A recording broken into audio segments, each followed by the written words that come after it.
Middle east में जारी तनाव अब खुली जंग में बदल चुका है और इस युद्ध की गूंज पूरी दुनिया में सुनाई दे रही है।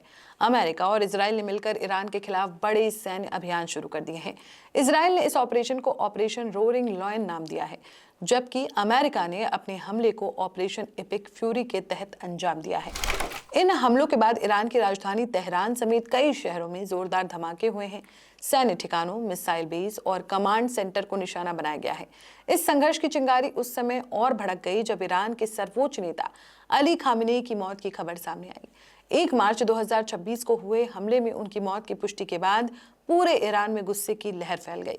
ईरान ने इसे इस्लाम पर हमला बताया और तुरंत बदले की कार्रवाई का ऐलान कर दिया। इसके बाद ईरान ने खाड़ी क्षेत्र में मौजूद अमेरिकी सैन्य ठिकानों पर मिसाइलों और ड्रोन से हमले शुरू कर दिए। बताया जा रहा है कि बहरीन, कुवैत, कतर और यूएई में स्थित कई अमेरिकी बेस निशाने पर हैं। उधर इजराइल ने भी अपने देश के अंदर हाई अलर्ट जारी कर दिया है।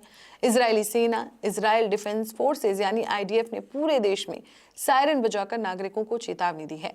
लोगों के मोबाइल फोन पर इमरजेंसी अलर्ट भेजे गए हैं और नागरिकों से कहा गया है कि वो बंकरों और सुरक्षित स्थानों के करीब रहें। आईडीएफ का कहना है कि ये एक प्रोटेक्टिव अलर्ट है ताकि ईरान की संभावित मिसाइलों से नागरिकों को बचाया जा सके। इस युद्ध में अमेरिका सिर्फ सहयोगी नहीं बल्कि मुख्य खिलाड़ी की भूमिका में नजर आ रहा है।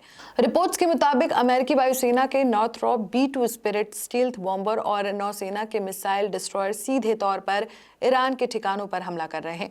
अमेरिकी राष्ट्रपति डोनाल्ड ट्रंप ने साफ कर दिया कि जब तक ईरान की सैन्य क्षमता कमजोर नहीं हो जाती तब तक अमेरिका पीछे नहीं हटेगा। अब सवाल ये उठ रहा है कि आखिर अमेरिका और इजराइल ने ईरान पर इतना बड़ा हमला क्यों किया। जानकारों के अनुसार इसके पीछे सबसे बड़ी वजह ईरान का परमाणु कार्यक्रम है। अमेरिका और इजराइल लंबे समय से दावा करते रहे हैं कि ईरान परमाणु हथियार बनाने की दिशा में आगे बढ़ रहा है, जो उनके लिए बड़ा खतरा बन सकता है। इसके अलावा ईरान की रेवोल्यूशनरी गार्ड फोर्स यानी इस्लामिक रेवोल्यूशनरी गार्ड कॉर्प्स पर भी अमेरिकी हितों पर हमले कराने के आरोप लगते रहे हैं।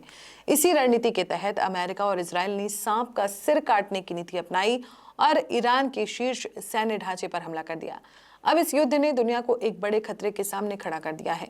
रूस और चीन ने इन हमलों की कड़ी निंदा की है, जबकि लेबनान का हिजबुल्लाह और यमन के हूथी विद्रोही भी सक्रिय हो गए हैं।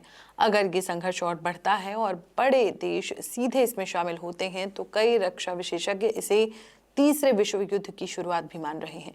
इस समय इस युद्ध के 2 बड़े धड़े बन चुके हैं।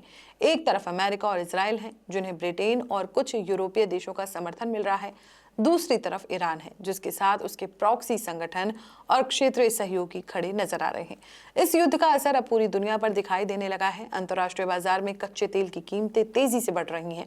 मिडिल ईस्ट का एयरबेस प्रभावित होने से कई अंतर्राष्ट्रीय उड़ानें रद्द या डाइवर्ट की जा रही हैं और वैश्विक शेयर बाजारों में भी भारी उतार चढ़ाव देखने को मिल रहा है। ऐसे में सबसे बड़ा सवाल यही है, क्या ये संघर्ष यहीं रुक जाएगा या फिर ये दुनिया को एक बड़े वैश्विक युद्ध की तरफ ले जाएगा। क्योंकि ये जंग भले ही मिडिल ईस्ट की जमीन पर लड़ी जा रही हो, लेकिन इसका असर पूरी दुनिया महसूस कर रही है। आप इसको लेकर क्या सोचते हैं? कमेंट में अपनी राय जरूर दें। वीडियो पसंद आई हो तो वीडियो को लाइक, शेयर और चैनल को सब्सक्राइब जरूर करें।